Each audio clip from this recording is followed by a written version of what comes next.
السلام علیکم ګرانو کتونکو نا وخت ټیم دی ما وی زه به تاسو باندې د روضه رسول دیدار وکم عقاید و جهان حضرت محمد مصطفی صلی الله علیه وسلم د روضه مبارکه ته مخامخ ولاړم او یقینا چې ډېر ښکلی منظر دی.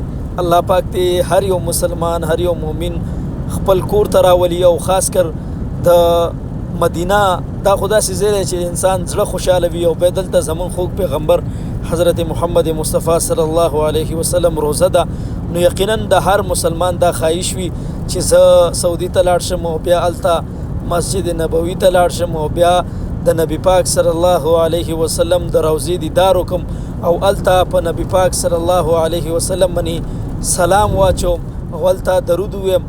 الله پاک دې هر یو مسلمان چې کوم دی د نبی پاک صلی الله علیه وسلم روضې ته راولي. الله پاک دې خپل کور ته راولي. یقینا چې دلته زما را درې مرض ده نه ختمېدو ولا قافله چې کومه ده په زرګو په لکو خلک چې کوم دی ځي او راځي ډېر زیات خلک دی دلته. سبحان الله.